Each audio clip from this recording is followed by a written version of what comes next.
स्वागत आहे तुमचं सुबोध जाधव इंग्लिश सोल्युशन या यूट्यूब चॅनलमध्ये.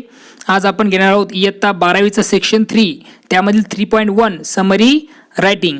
आज यामध्ये आपण आईस ब्रेकर्स आणि कन्सेप्ट ऑफ समरी रायटिंग त्याचबरोबर ब्रेनस्टॉर्मिंग हे सगळं आपण या व्हिडिओमध्ये कव्हर करणार आहोत. त्यामुळे व्हिडिओ पहिल्यापासून शेवटपर्यंत व्यवस्थित बघा. आणि त्याबरोबर महत्त्वाची सूचना अशी की ज्यावेळेस तुम्ही सबस्क्राईब करता त्यावेळेस बेल आयकॉनला प्रेस करायला विसरू नका, नाहीतर तुम्हाला काय मिळणार नाही, नोटिफिकेशन्स मिळणार नाहीत. नोटिफिकेशन मिळवण्यासाठी निश्चितच बेल आयकॉनवर तुम्ही क्लिक करा. चला तर वेळ न दवडता सुरू करूया इयत्ता 12वीचा सेक्शन 3.1 समरी रायटिंग समजून घ्यायला.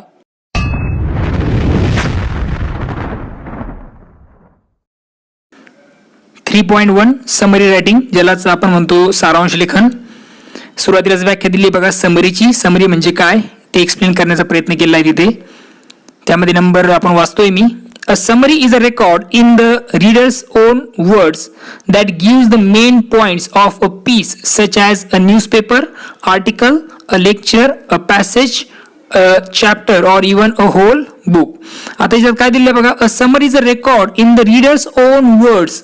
समरी ही काय तर जे वाचक आहेत, रीडर्स आहेत, त्यांच्या शब्दांमधील एक नोंद आहे किंवा मग आपण त्याला काय म्हणू शकतो रेकॉर्ड ती आहे. कोणाच्या शब्दामध्ये? रीडर्सच्या शब्दामध्ये, वाचकांच्या शब्दामधली असलेली ते एक रेकॉर्ड किंवा एक नोंद आहे. That gives the main point of such a piece as a newspaper article, a lecture, a passage, a chapter or even a whole book. जे काय करतं एखादं वृत्तपत्र असेल, न्यूजपेपर त्याला आपण म्हणतो, एखादा लेख आर्टिकल, एखादं व्याख्यान, एखादा परिच्छेद म्हणजेच त्याला आपण म्हणतो पॅसेज, त्यानंतर एखादा अध्याय म्हणजेच chapter or even a whole book किंवा एखादं संपूर्ण पुस्तक यासारखे जे काही तुकड्यात विभागलेल्या गोष्टी आहेत त्यांना काहीतरी एक मुद्देसूद प्रस्तुत करण्याचं काम हे समरीतून होत असतं. म्हणजे समजा बुक काय काय नसतं तर समजा एखादं बुक आहे ते काही वेगवेगळ्या प्रकारच्या मुद्दे त्यामध्ये असतात. तर या समरीमुळे त्यांना काय केलं जातं एका ठिकाणीच एकवटण्याचं काम या समरीतून केल्या जातं. म्हणजे त्याचमुळे समरी ही विशेष महत्वाची आहे. तर आता आपण आईस ब्रेकर्स बघतोय बघा. पहिला प्रश्न आहे discuss in pairs and gauge the correct alternative for the following. आता काही पेअर्स दिलेले आहेत तुम्हाला, त्यापैकी तुम्हाला करेक्ट अल्टरनेटिव्ह तुम्हाला शोधायचा आहे दिलेल्या प्रश्नासाठी. नंबर 1 आहे टू समराइज मीन्स. समराइज म्हणजे काय, सारांश करणं म्हणजे काय. तर ऑप्शन आहे number 1 put for information in chronological order, क्रमाने एखादी इन्फॉर्मेशन ठेवणं. B to recapitulate the main points in selection. Number 3 recapitulate means संक्षेप करणे.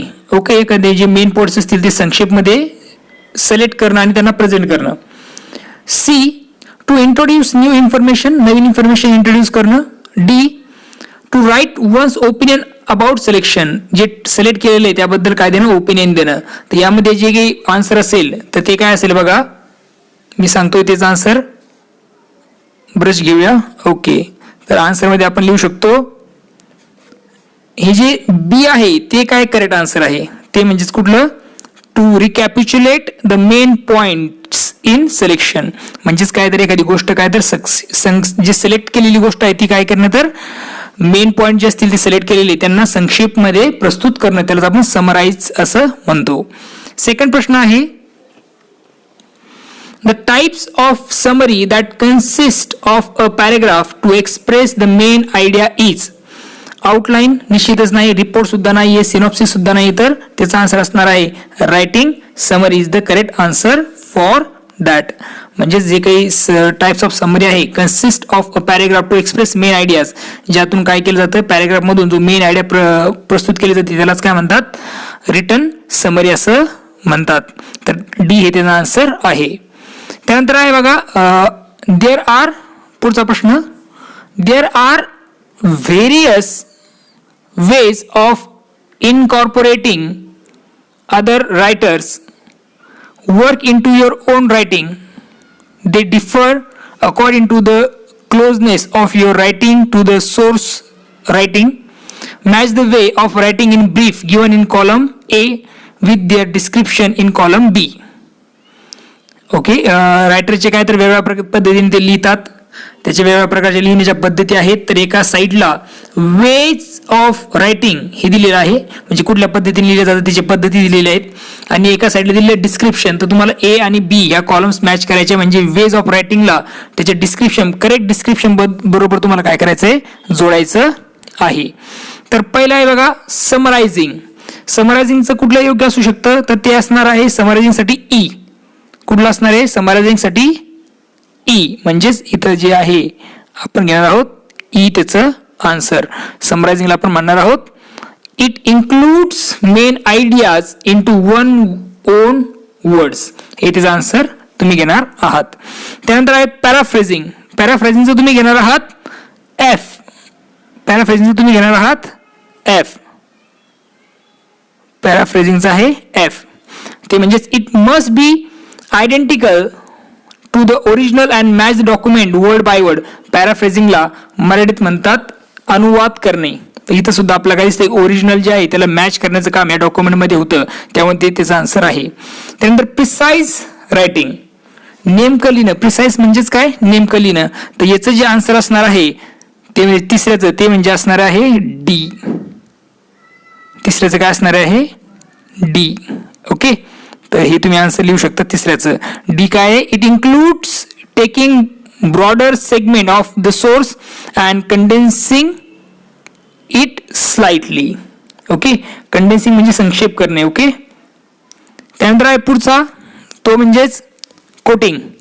नंबर 4, कोटिंगचा असणार आहे आन्सर ए. कोटिंगचा असणार आहे आन्सर ए. ओके, तर त्यामध्ये काय, it includes not just the main idea but every detail expressed clearly and to the point. It include not just the main idea, फक्त मेन आयडियाच नाही तर एव्हरी डिटेल हे एक्सप्रेस केलेलं असतं कोटिंगमध्ये. त्यानंतर आहे एडिटिंग. एडिटिंगचा आन्सर असणार आहे बी.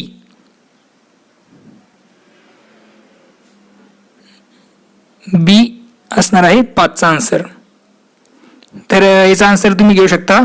काय तर आन्सर बघा काय दिलेलं आहे, it includes selection of proper lines from the given text for correction, condensation and organisation. हे त्याचा आन्सर सांगता येईल. कंडेन्सेशन मीन्स केंद्रीभूत करणे. ओके, त्यानंतर आहे लास्ट गिस्ट रायटिंग. त्याचा असणार आहे, निश्चितच तुम्ही ओळखलं येते तेच जे मला म्हणायचंय, सी. उरलेला जो एकच पार्ट होता तो म्हणजे सीचा, तर ते असणार आहे 6चा आन्सर. सी हे त्याचा आन्सर आहे. ओके, तर याच्यात काय दिलं बघा, it includes the most essential part or the crux of the matter. Crux म्हणजे बिकट प्रश्न किंवा महत्वाचा मुद्दा त्याला आपण म्हणू शकतो. आणि गिस्ट म्हणजे पण सुद्धा सारांश किंवा सार असं त्याला आपण म्हणतो. तर याच्यामध्ये काय इन्क्लूड केलं जातं, तर एक इसेन्शियल पार्ट, महत्वाचा भाग, सार, किंवा मग त्याला आपण म्हणतो the crux of the matter, किंवा मग एक महत्वाचा मुद्दा त्यामध्ये घेतला जातो. त्यामुळे गिस्ट रायटिंगचं करेक्ट आन्सर असणार आहे डी. चला तर पुढे समजून घेऊया समरी रायटिंग बद्दल काय माहिती दिलेली आहे. समरी रायटिंग हेडिंग आहे बघा आपल्या समोर. तर हा पॅसेज समजून घेतल्यानंतर आणि हे जे काही डूज ऑफ समरी रायटिंग समजल्यानंतर आपल्याला समरी रायटिंग कशी करायची हे आपल्याला चांगल्या प्रकारे समजेल. समरी रायटिंग बघा काय दिलेलं आहे, brevity is the soul of wheat. Brevity म्हणजे सूक्ष्मता किंवा मग अल्पता ज्याला आपण म्हणतो, समरी असं सांगता येईल. Brevity is the soul of wheat. Brevity म्हणजे अल्पता किंवा सूक्ष्मता हा बुद्धीचा काय असतो, आत्मा आहे असं कोण म्हणतोय, विल्यम शेक्सपियर म्हणतोय. Is one of the countless maxims. Maxims म्हणजे एक short statement expressing a general truth. एक छोटंसं स्टेटमेंट की जे काय करतं, जनरल ट्रूथ सांगण्याचं काम करतं, त्याला काय म्हणतात, मॅगझिम असं म्हणतात. ओके, म्हणजेच इथे असं म्हणायचं की विल्यम शेक्सपियरने जी काही मॅगझिम शोधून काढली आहे किंवा सांगितली आहे ती काही काउंटलेस आहे, जी आपण काय करू शकत नाही. तर एक असंख्य मॅगझिम पैकी ती एक काय तर एक मॅगझिम्स आहे, एक जनरल ट्रूथ आहे. की काय ती जनरल ट्रूथ, तर brevity is the soul of वीट. म्हणजेच ब्रेव्हिटी त्याला आपण म्हणतो अल्पता किंवा मग सूक्ष्मता ही काय तर एक बुद्धीचा आत्मा आहे असं विल्यम शेक्सपियरने सांगितलेलं आहे. It is relevant to speaking as well as writing. हे लिहिण्याबरोबरच बोलण्याशी संबंधित आहे. Brevity and concision is the cutting out of unnecessary words while conveying an idea. Brevity किंवा मग एक संक्षिप्त कल्पना. कॉन्सिशन मीन्स संक्षिप्त कल्पना. हे ज्या आहेत ब्रेविटीज किंवा मग संक्षिप्त कल्पना म्हणजेच एखादी कल्पना व्यक्त करताना अनावश्यक शब्दांची कटिंग करणे किंवा मग ती काढून टाकणे. ओके, त्यालाच आपण काय म्हणतो ब्रेविटी किंवा मग कन्सिशन असं म्हणतो. It aims to enhance communication by eliminating redundancy without omitting important information. आता redundancy म्हणजेच अतिरेक. ओके, याचा जो महत्त्वाचा उद्देश आहे तो म्हणजे काय तर जी महत्त्वाची माहिती आहे ओके ती वगळता इतर ज्या काही गोष्टी आहेत त्या काय करणं तर दूर करून जे कम्युनिकेशन आहे किंवा मग जे कम्युनिकेशन आहे त्याला आपण संप्रेषण म्हणतो किंवा मग कम्युनिकेशनला म्हणतात. कम्युनिकेशन म्हणजे माहितीची देवाणघेवाण करणं होय. ओके, त्यानंतर काय दिलं बघा, summary writing is one of its kind that has been describe as one of the elementary principles of writing. आता हे जे सारांश लेखन आहे एक अशा एक प्रकारचा लेखनाचा एक मूलभूत असं ते तत्व आहे. ओके, एलिमेंटरी म्हणजे मूलभूत आणि प्रिन्सिपल म्हणजे तत्व. म्हणजे समरी रायटिंग किंवा सारांश लेखन हे काय तर एक लेखनाचा एक मूलभूत असा तो एक तत्व आपल्याला सांगता येईल.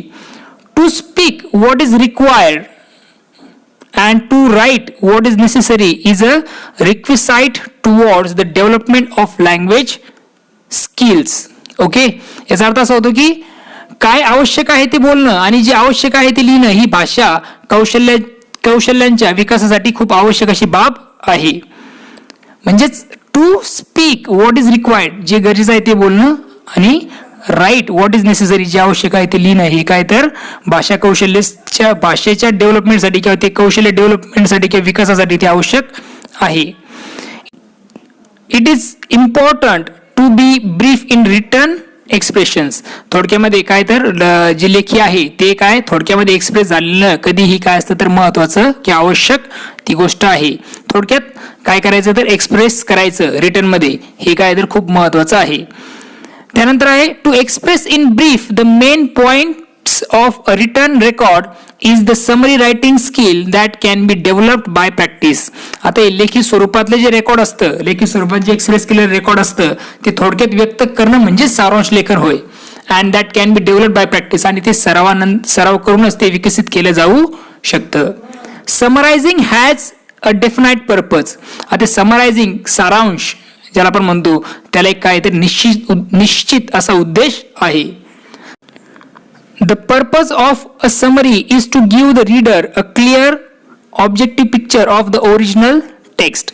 आता सारांश लेखनाचा जो उद्देश आहे तो काय तर वाचक म्हणजे रीडर्सला काय करण्याचा मूळ जो मजकूर आहे ओके रीडरला काय करायचं तर एक मूळ जो मजकूर आहे ओरिजिनल टेक्स्ट त्याचं काय त्याबद्दल काय करायचं स्पष्ट आणि वस्तुनिष्ठ असं चित्र देण्याचं काम या सारांशचा त्याचा उद्देश आहे आणि त्यातून ते होतं. मोस्ट इम्पॉर्टंटली सर्वात महत्वाचं the summary restates only the main points of the text or a lecture without giving examples or details such as dates, numbers or statistics. सर्वात महत्त्वाचं म्हणजे काय तर समरी काय करते तर रिस्टेट करते म्हणजे पुन्हा सांगते. काय सांगते पुन्हा तर ओनली द मेन पॉइंट्स जे सर्वात महत्त्वाचे पॉइंट आहेत व्याख्यानातले किंवा मग त्या सारांश त्या मजकुरातले त्या इम्पॉर्टंट पॉइंटच ते पुन्हा सांगण्याचं काम हे सारांशमध्ये होतं. त्यामध्ये कुठल्या प्रकारची आकडेवारी ही सांगितली जात नाही किंवा उदाहरणंही सांगितली जात नाही. डेट्स असतील किंवा नंबर्स असतील किंवा स्टॅटिस्टिक्स असेल आकडेवारी असेल संख्या असेल तारखा असतील या कुठल्याही गोष्टी त्यामध्ये सांगितल्या जात नाहीत.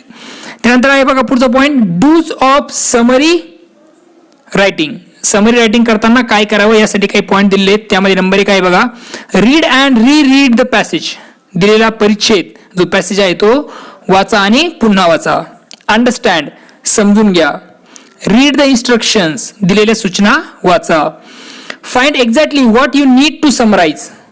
आणि आपल्याला कशाचा सारांश करायचा आहे ते सुरुवातीला शोधा. Identify the main idea through the process of asking question. स्वतःला प्रश्न विचारून मुख्य कल्पना किंवा मुख्य माहिती काय आहे हे ओळखा. Form short sentences on your on.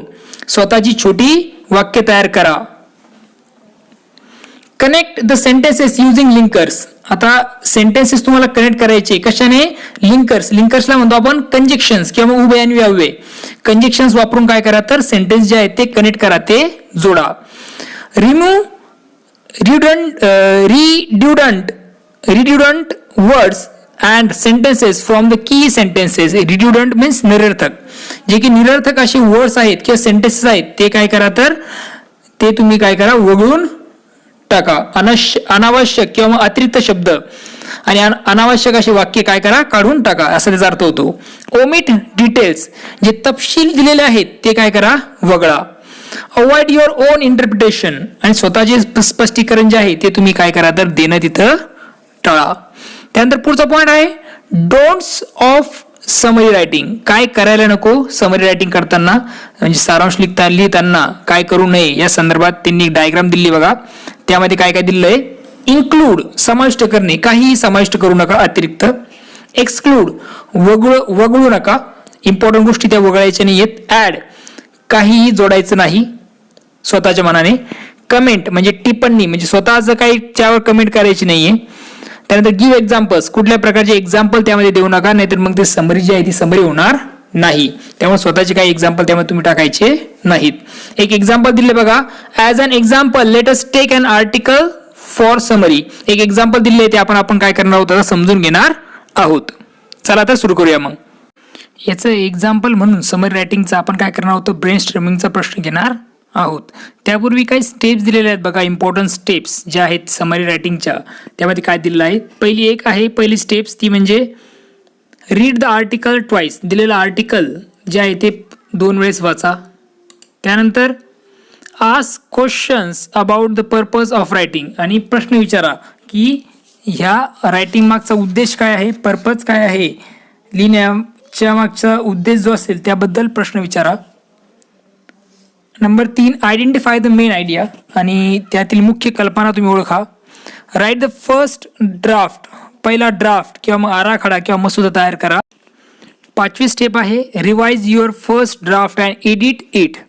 जो ड्राफ्ट तुम्ही तयार केलेला आहे त्याला काय करा रिवाइज करा म्हणजे काय कर त्याच्यामध्ये सुधारणा करा आणि तो एडिट करा म्हणजे पुन्हा त्यात भर घाला किंवा त्याला एडिट करा, सुधारणा करा त्यामध्ये.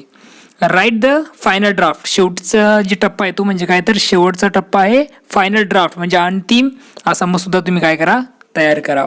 त्यानंतर आपण बघतो आहोत आता ब्रेन स्ट्रोमिंग. हेच आपण एक्झाम्पल घेणार आहोत कशासाठी तर समरी रायटिंगसाठी. याचंच तुम्हाला मी सोल्युशन काय करतो तर देतो. चला सुरू करूया. मग ब्रेन स्ट्रोमिंगचा A1 हा दिलेला पॅसेज आहे.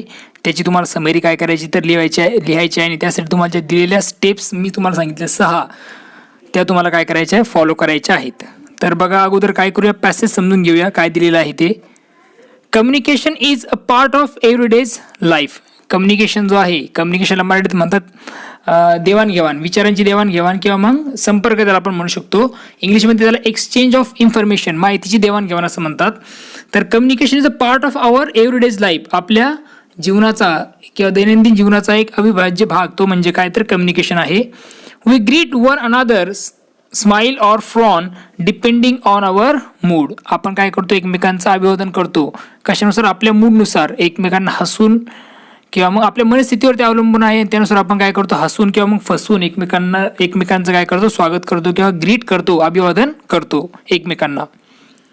त्यानंतर आहे बघा काय दिलं आहे animals to communicate much to our surprise. प्राणीसुद्धा संवाद साधतात आणि आश्चर्यचकित ते आपल्याला करतात. Just like us interaction among animals can be both verbal and non verbal. कशा आपल्याप्रमाणेच प्राण्यांमधील संवाद देखील शाब्दिक किंवा मग गैरशाब्दिक असू शकतात. वर्बल म्हणजे शाब्दिक आणि नॉन वर्बल म्हणजे गैरशाब्दिक. जिथं शब्दांचा वापर केला जात नाही त्याला नॉन वर्बल म्हणतात. म्हणजे प्राण्यांमध्ये सुद्धा अशा प्रकारचं कम्युनिकेशन हे असतं, त्याच्यामध्ये सुद्धा अशा प्रकारचं इंटरॅक्शन किंवा संवाद होत असतो.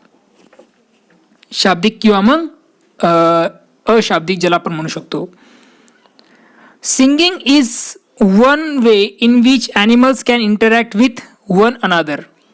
आता गाणं हा एक काय आहे तर एक मार्ग आहे ज्यामध्ये प्राणी एकमेकांशी काय करतो शकतात तर संवाद साधू शकतात. गाण्यामार्फत एकमेकांशी संवाद साधू शकतात. Male blackbirds often use their melodious songs to catch the attention of females. आता जो काही नर अशा प्रकारचा ब्लॅक बर्ड आहे तो सहसा काय करतो, त्याचं जे मधुर गीत आहे, मेलोडियस म्हणजे मधुर असं जे गीत तो गातो कशासाठी, तर जी फिमेल ब्लॅक बर्ड आहे म्हणजे मादा, ज्याला आपण म्हणतो मादा ब्लॅक बर्ड आहे, त्याला अट्रॅक्ट करण्यासाठी किंवा त्याचं लक्ष स्वतःकडे अटेन्शन घेण्यासाठी. These songs are usually rich in notes variation encoding various kinds of messages. ही गाणी सहसा नोट्सच्या भिन्नतेसह समृद्ध असतात आणि विविध प्रकारचे संदेश ते एन्कोड करतात. एन्कोड म्हणजे अशा प्रकारे बनवणं की तो समोरच्याला अंडरस्टँडेबल होईल. Songs are also used to warn and keep off other blackbirds from their territory, usually a place where they dwell and reproduce. आणि त्यांच्या प्रदेशामधून इतर ब्लॅकबर्ड्सला ते इशारा देण्यासाठी आणि त्यांना दूर ठेवण्यासाठी ती गाणी देखील वापरली जातात. सहसा जेथे ते राहतात आणि पुनरुत्पादन करतात त्यासाठी सुद्धा ते गीत वापरतात, त्या इतर ब्लॅकबर्ड्सला वॉर्न करण्यासाठी किंवा त्यांना दूर ठेवण्यासाठी. त्यानंतर आहे पुढं, large mammals in the ocean sings too according to adventurous sailors. जे ॲडव्हेंचरस म्हणजे काय, साहसी जे सेलर्स आहेत, खलाशी आहेत, त्यांच्या मते महासागरामधील जे मोठे सस्तन प्राणी सुद्धा काय करतात तर गीत गातात. Enormous whales groan and grunt. आता हे जे काही इनॉर्मस असे प्रचंड असे वेल आहेत ते काय करतात तर ग्रोन करतात किंवा मग कुरकुर करतात. व्हाईल जेव्हा smaller dolphins and porpoises produce pings, whistles and click. Pings म्हणजे सुद्धा एक प्रकारची शिट्टीचा. These sounds are surprisingly received by other mates as far as several hundred kilometers away. हे जे नाद असतात ते कित्येक 100 किलोमीटर दूर इतर त्यांची जी सोबती आहेत म्हणजे फिमेल अशा ज्या काही वेल्स किंवा मग डॉल्फिन्स आहेत त्यांना ऐकू जाईल, आश्चर्यकारकपणे ऐकू जाईल अशा प्रकारे ते क्रिएट करतात ते साऊंड्स. तर बघा आता आन्सरमध्ये तुम्ही लिहू शकता, याचं जे आहे तुम्हाला त्या 6 स्टेप्स वापरून काय करायचं आहे तर समरी तुम्हाला लिहायची आहे. तर आता हे पुन्हा रीड करायचं, अर्थ समजून घ्यायचा आणि त्यानंतर काय करायचं तर फायनल ड्राफ्ट तुम्हाला बनवायचा आहे. त्याचं मी आन्सर असं लिहिलं आहे बघा, communication is a part of our everyday's life. Communication हा आपल्या एव्हरीडेज लाईफचा पार्ट आहे.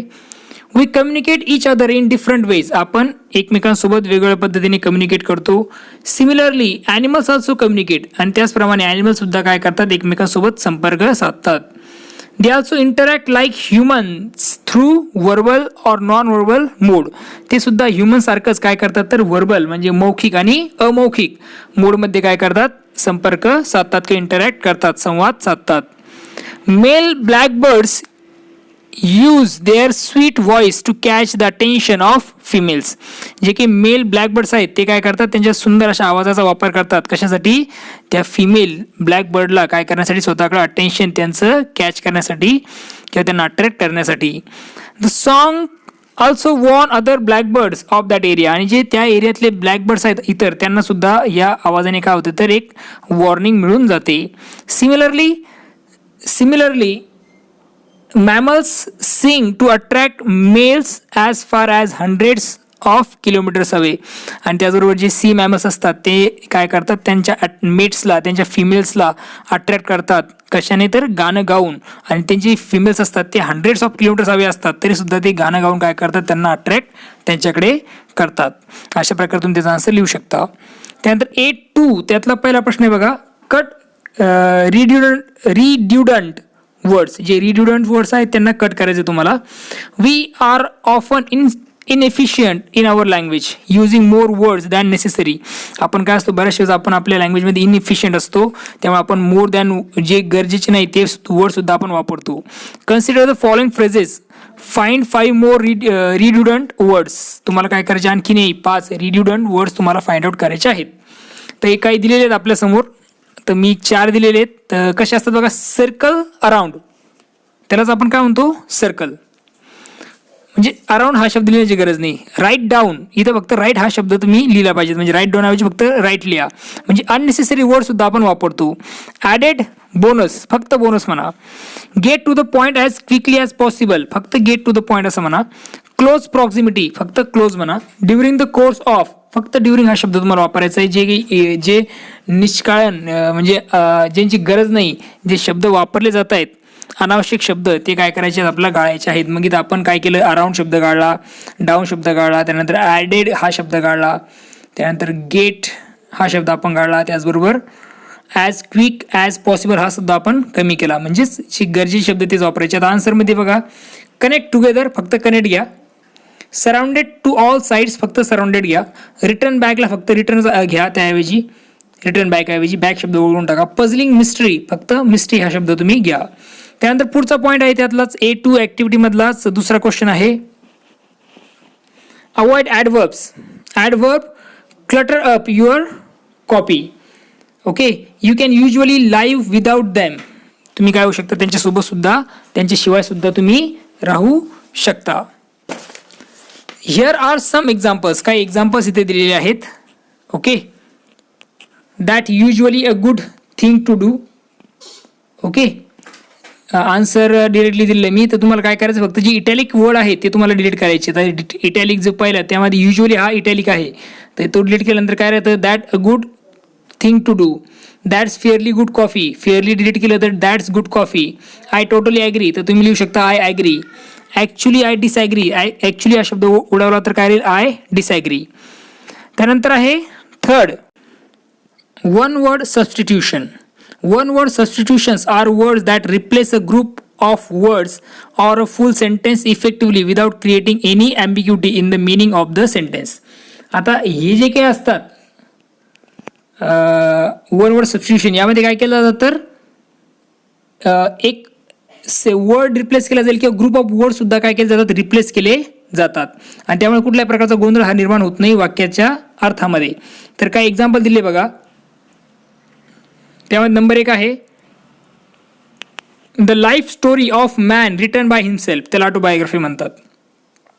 Second, a sound that can not be heard, त्याला इनऑडिबल म्हणतात. A list of books, catalogue.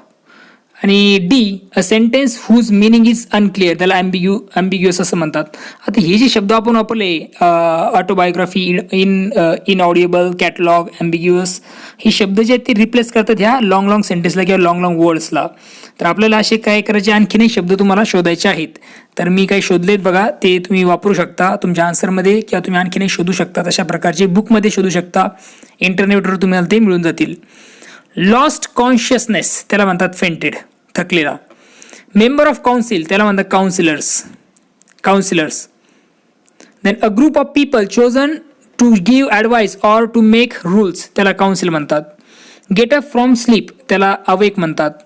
सिव्हरली injured, त्याला वाउंडेड म्हणतात. शॉर्ट स्लीपला म्हणतात स्नूज. इवन लिटल बीट, त्याला म्हणतात अ पार्टिकल. ओके, हे शब्द तुम्ही वापरू शकता ह्या लॉंग सेंटेन्स किंवा लॉंग वर्ड्स ऐवजी. त्यानंतर आहे पुढचा A3, use of a noun in ॲपोजिशन.